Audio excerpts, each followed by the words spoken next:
에베소서 4장 32절에서 5장 2절.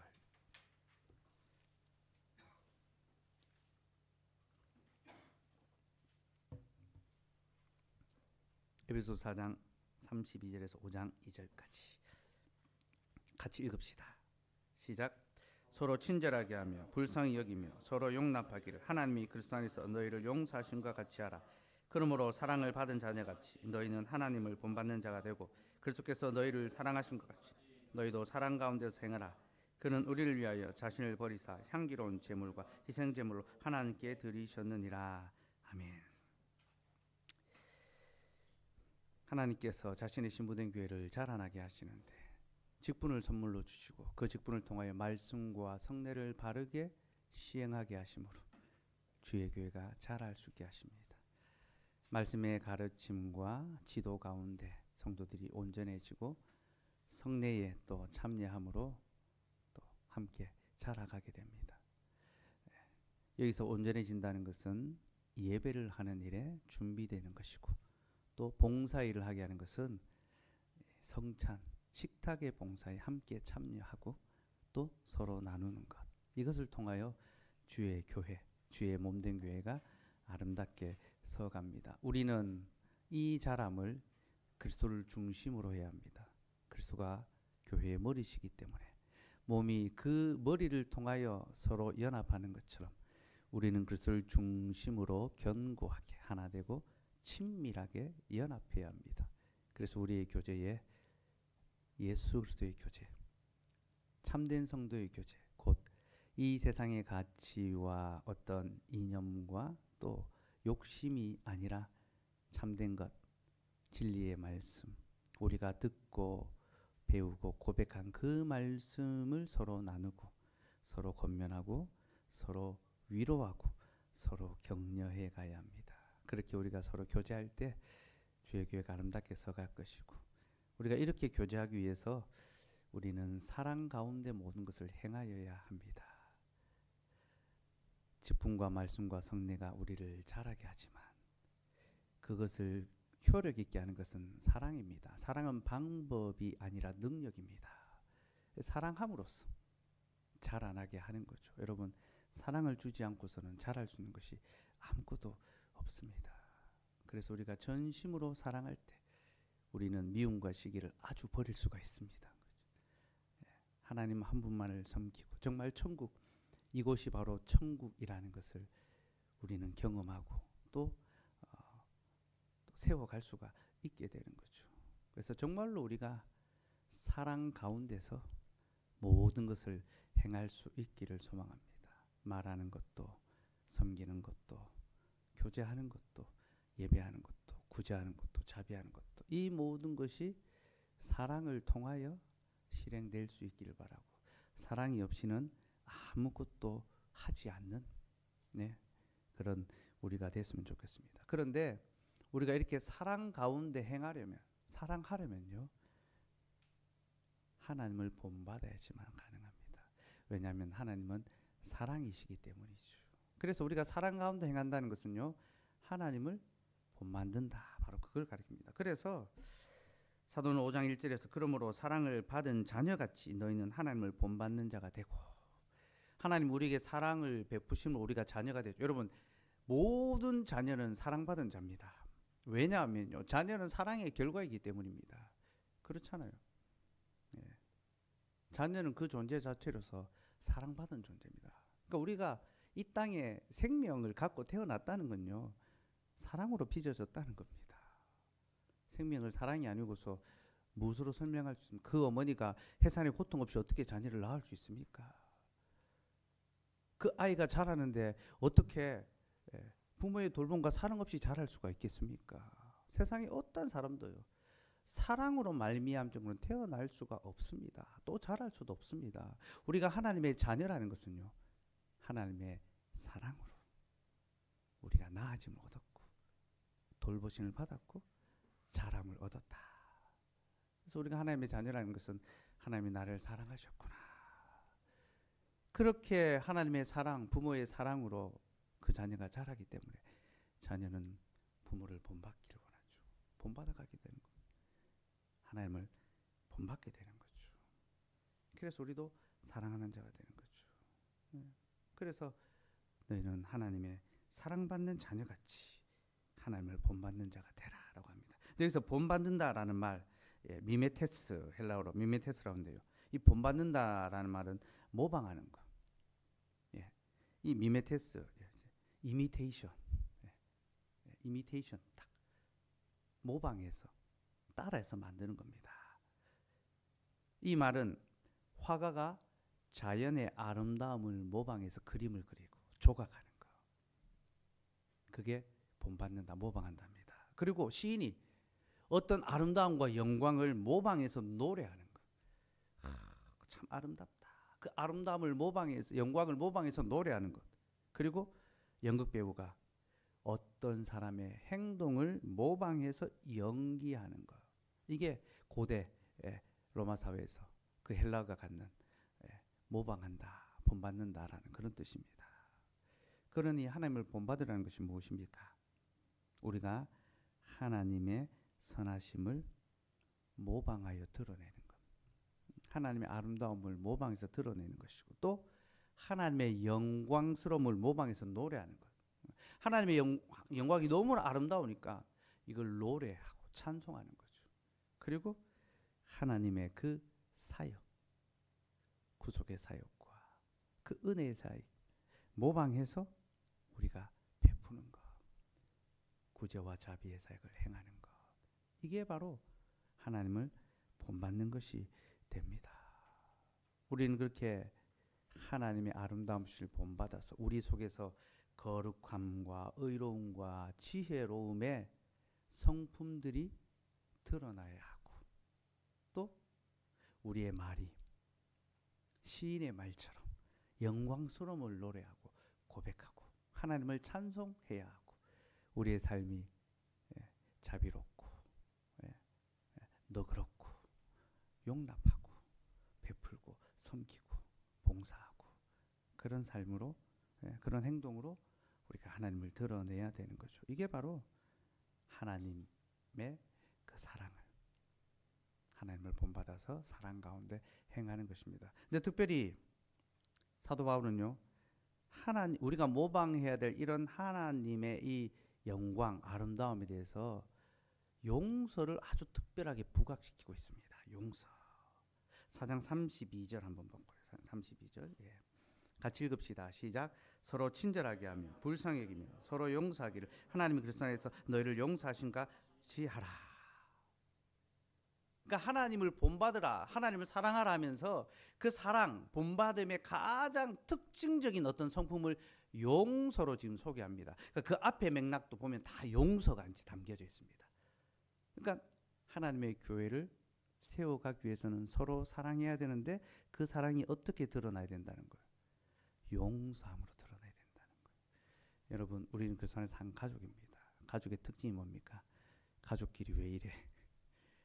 가족의 특징은 가족이기 때문에 때로는 편하게, 때로는 실수하고, 때로는 갈등하고, 때로는 긴장하고, 수많은 갈등과 긴장과 서로를 향한 어떤 또 막말. 우리가 가족에게 하는 것을 일반 친구들에게 또 지체들에게 하면 관계 다 깨집니다. 엄마한테 하듯이 여러분 직장에 가서 부장님한테 한번 해보십시오.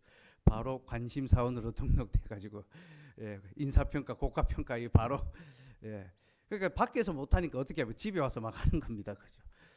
엄마, 아빠 서로 이제 남편, 아내, 부모, 자식 간에 밖에서 못하니까 안에서 가족끼리 막 하는 거죠. 가족이 되어서 살아간다는 것은 이런 어떤 서로에게 많은 실수와 또 상처와 아픔과 죄를 범한다는 거죠. 우리는 사실 가족이 가장 큰 죄를 범합니다. 그렇죠? 뭐 다른 사람한테 뭐 사과하고 뭐 미안하다 하는데 다 필요 없습니다. 가족들한테 가장 큰 사과를 해요. 왜? 우리가 가장 가족들한테 큰 죄를 짓고 살아요. 저는 그 죄인 중에 괴수입니다. 그런 마음에 밖에 나가서 늘 좋은 사람이고 늘 베푸고 늘 내 가족들하고는 뭐 제가 참 그렇게 못할 때가 많죠. 참된 교회를 세워간다는 것, 한 가족됨을 이루어간다고 할 때에 우리에게 꼭 필요한 것이 바로 용서입니다. 용서. 용서해야지만. 용서해야지만 우리가 하나 되어 자라갈 수 있습니다. 그리고 왜 용서해야 됩니까? 하나님이 그리스도 안에서 우리를 먼저 용서하셨기 때문이죠. 그래서 여러분, 하나님의 사랑을 한마디로 구체적으로 정의하면 용서입니다. 하나님의 사랑이 뭐냐? 따뜻하고 친절하고 뭐 한이 없으시고 우리에게 좋은 것을 주시고 우리를 위로하시고 아닙니다.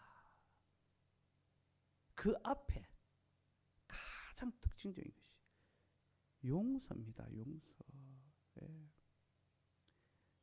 우리 예원이하고 성경 읽으면서 출애굽기를 쭉 읽는데 출애굽기 읽으면서 예원이가 이스라엘 백성들 참 악하다, 나쁘다 하면서 막 이제 감정이 이입돼 가지고 막 이야기를 하더라고요.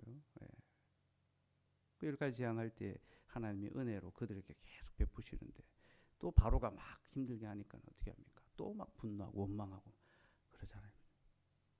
끊임없이 하나님을 향하여 거역하고 불순종하고 도발하고.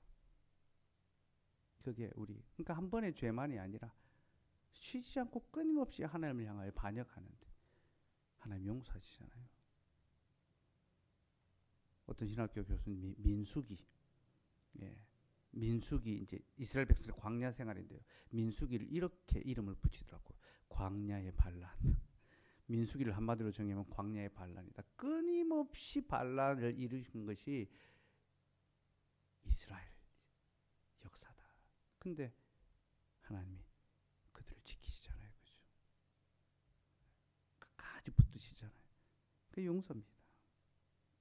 그러므로 여러분, 하나님을 본받고 싶다면, 여러분들이 정말로 하나님을 모방하고 싶다면 그 사람은 용서해야 합니다. 용서. 그게 바로 사랑 가운데서 행하는 것입니다. 여러분, 우리가 사랑 가운데서 행한다라고 할 때 뭘 해줄까? 어떻게 잘해줄까? 그것을 생각하기 전에 내가 먼저 용서해야 되는구나. 용서. 그러면 용서한다는 것이 구체적으로 무엇을 가리킬까요? 용서는 무엇을 의미합니까? 골로새서 3장 13절 말씀. 같이 한번 읽을까요? 예, 시작. 누가 누구에게 불만이 있거든 서로 용납하여 피차 용서하되 주께서 너희를 용서하신 같이 너희도 그리하고. 자, 여기에서는 용서를 두 가지로 설명합니다. 첫째는 용납하는 겁니다. 곧 누가 누구에게 불만이 있거든 서로 용납하라. 이런 표현 정말 너무 사실적인 표현 아닙니까? 누가 누구에게 불만이 있거든. 우리는 늘 불만이 있잖아요. 그죠? 불만. 늘 불만입니다. 모든 것이 불만입니다. 모든 것이 은혜가 아니라 모든 것이 불만. 다 불만입니다. 이건 왜 이렇게 했고 저건 왜 저렇게 했는가. 가장 많은 불만을 토로하는 대상이 누굽니까? 배우자입니다. 그죠? 남편과 아내를 서로를 향하여 끊임없이 불만을 제기합니다. 제가 어제 대구에 스터디 세미나 다녀오면서 라디오를 이제 듣는데 라디오에 한 청취자가 사연을 보냈어요. 자기가 이제 아내랑 연애하면서 싸우고 나면은 아내 앞에서 무릎 꿇고 또 용서를 구하면서 그렇게 다시 관계를 회복해서 이제 결혼했는데 그때 왜 그랬을까요? 그러면서 문자가 온 겁니다. 내가 그때 왜 그랬을까요? 그렇게. 그러니까 끊임없이 우리는 상대를 향하여 아쉬움과 불만, 뭔가를 분명히 노력하고 애쓴 것 같은데 내 눈에는 안 차는 거죠. 그래도 불만을 제기하고 참지 못합니다. 근데 용서는요, 그 불만을 참고 기다리는 겁니다. 컴플레인을 하지 않는 거예요. 즉각적으로 컴플레인하지 않는 거예요. 여러분, 내가 어떤 불만이 생겼을 때 그걸 즉각적으로 컴플레인하지 않는 게 굉장히 중요합니다. 참아야 합니다. 인내해야 합니다. 그게 용납하는 겁니다. 용서의 첫 번째입니다. 예. 나에게 어떤 불만이 생겼을 때 즉각적으로 그걸 해결하려고 들지 마십시오. 사랑은 기다리는 것입니다. 컴플레인하지 않고 참아주는 것입니다. 여러분 먼저 용납하시고 누가 누구에게 불만이 있어도 기다리십시오. 둘째로 용서는요, 자비를 베푸는 것을 가리킵니다. 예. 피차 용서하되 주께서 너희를 용서하는 같이 너희도 그리하고 할 때, 피차 용서라고 할 때 우리말로는 그냥 용서라고 하니까 그냥 뭐 봐주는 것으로 이해되는데요. 원어로는요, 어떤 형편을 살펴서 아낌없이 자비를 베푸는 것. 아, 이 사람의 형편이 너무 어렵구나, 너무 힘들구나. 기꺼이 자비를 베푸는 것. 남편과 아내를 보면서, 부모와 자녀를 보면서 그 형편과 그 처지를 보고 긍휼히 여겨주는 거죠. 남편이 지금 좀 쉼이 필요하구나. 아내가 지금 위로가 필요하구나.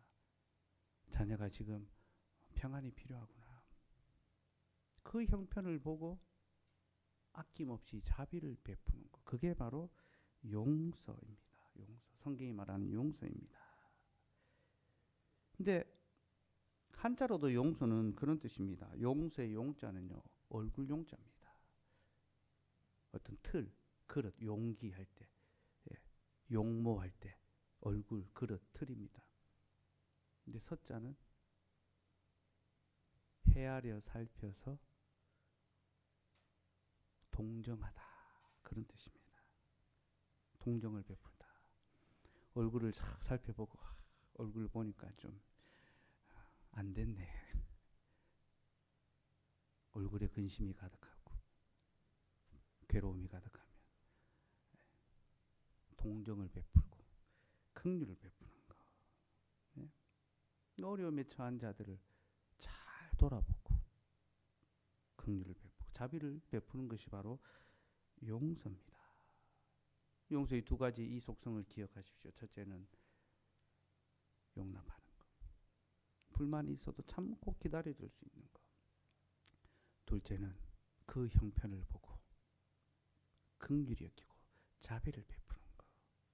이게 하나님의 용서입니다. 여러분, 하나님은 우리를 향하여 오래 참으셨죠. 용납하셨습니다. 불의한 우리를. 그리고 죄의 비창 가운데 있는 우리를 불쌍히 여기사 아낌없이 자비를 베푸셨습니다. 무엇을 아끼지 않기까지, 자기의 생명을 아끼지 않기까지 자비와 사랑을 아낌없이 베푸셨죠. 그러므로 하나님이 너희를 용서하신 것처럼 너희도 그리하고. 그러니 여러분, 우리가 용서 못할 사람이 어디 있겠습니까? 하나님이 나 같은 것도 용납하시고 긍휼을 베풀어 주셨는데 우리가 용납하지 못할 남편과 아내와 부모와 자녀가 어디 있습니까?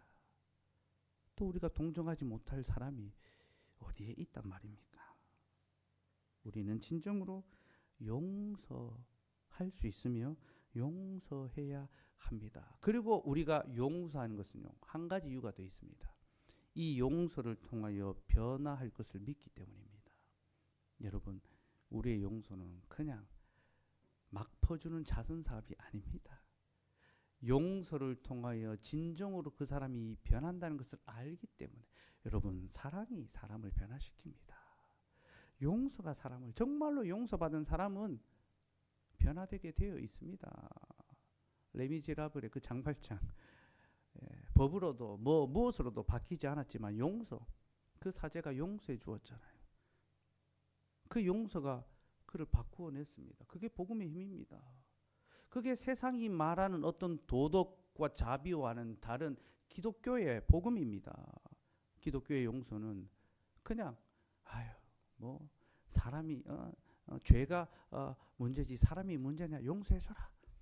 그냥 그런 값없는 용서 아닙니다. 기독교의 용서는요, 이 용서를 통하여 그를 변하실 것을 믿기 때문에 용서하는 겁니다. 하나님께서 용서하심을 통하여 우리를 변화시키시잖아요. 변화되기를 바라시고 변화되라고 요청하시잖아요.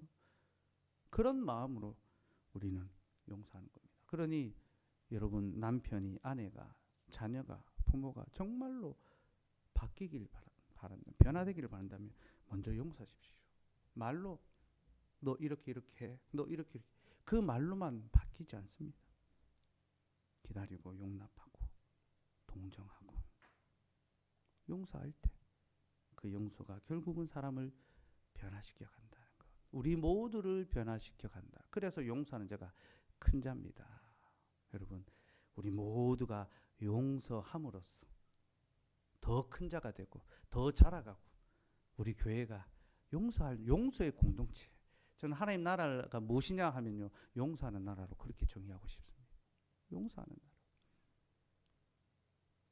그리고 그렇게 용서의 사랑을 베푸는 것을 우리 하나님은 기뻐하시고 그들의 예배를 받아주십니다. 그래서 여러분, 예배하러 오다가, 제사하러 오다가 형제가 다툰 것이 있으면 가서 먼저 화해하고 오라 하잖아요. 그죠?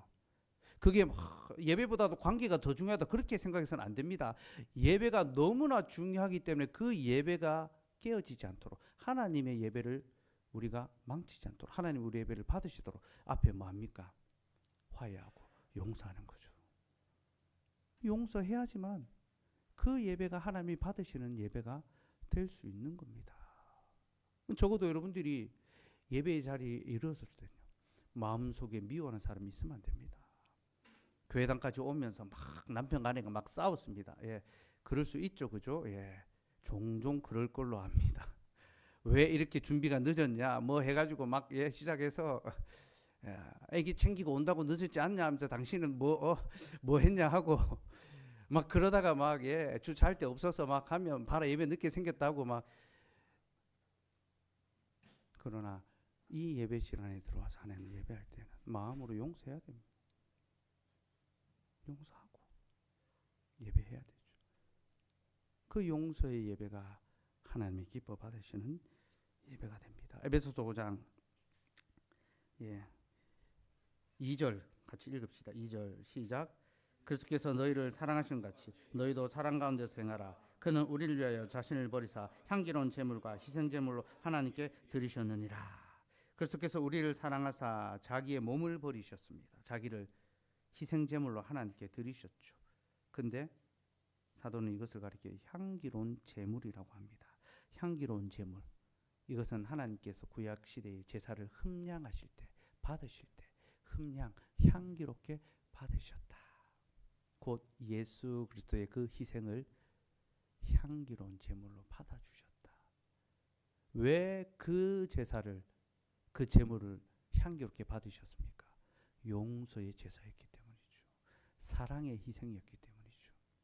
우리를 너무나 사랑해서 우리를 용서하고 우리를 위하여 자기의 전부를 내어주셨기 때문에 그 희생이 하나님이 받으실 만한 향기로운 제물이 된 거죠. 여러분, 진정한 사랑의 수고, 용서의 제사는요, 하나님 앞에서 향기로운 제물이 됩니다.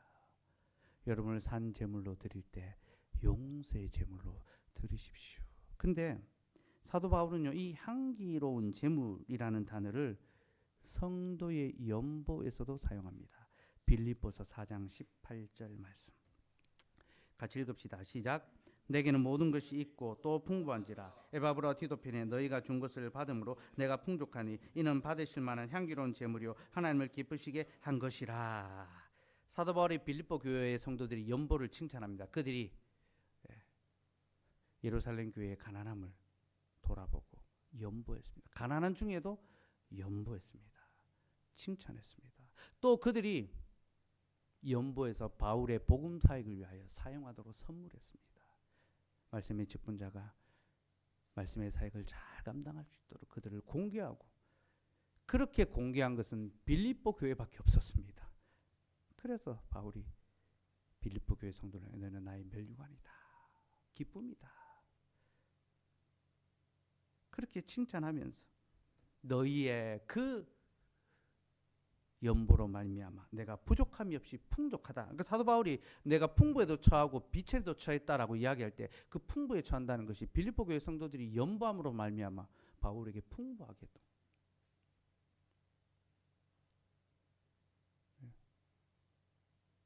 그 풍족한 연보를 칭찬하면서 이것은 하나님이 받으실 만한 향기로운 제물이다. 왜 연보가 향기로운 제물입니까? 그가 하나님을 사랑하고 주의 교회를 위하여 사랑의 헌신, 수고를 했기 때문입니다. 그리고 하나님께서는 그 연보를 기뻐 받으시고 이것은 나에게 향기로운 제물이다. 사랑하는 여러분, 주님의 몸된 교회를 위하여 물질의 헌신, 때로는 힘에 지나도록 수고하고 헌신할 때 하나님은 그것을 향기로운 제물로 받아 주십니다. 우리가 주의 교회를 위하여 수고하는 것이 결코 헛된 것이 아닙니다. 이것은 우리의 사랑의 헌신이고 참된 사랑으로 헌신하는 자에게 하나님께서는 이것은 향기로운 제물이다. 그렇게 칭찬해 주십니다. 그러니 우리 더욱 즐거운 마음으로 주의 교회와 성도들의 필요를 위하여 헌신하도록 합시다. 이미 그렇게 하고 있지만 더 감사한 마음으로, 자원하는 마음으로 또 함께 그 일에 동참하고 이것을 통하여 우리 교회를 하나님 앞에서 더 향기로운 제물로 그렇게 드릴 수 있었으면 좋겠습니다. 그리고 이것은 연보에만 국한되는 것은 아니죠. 이것은 우리의 모든 교회 생활로 확장되고 적용되어야 하며 우리가 주의 몸된 교회를 위하여 우리의 시간과 수고와 헌신과 사랑을 내어줄 때 그 모든 섬김은 주님 받으시는 향기로운 제물이요. 또 그것을 통하여 우리 교회가 더 향기로운 아름다운 교회로 지어져 갈 것입니다. 우리 모두가 그 일에 함께 헌신하고 또 주의 교회로 지어져 갈 수 있기를 소망합니다.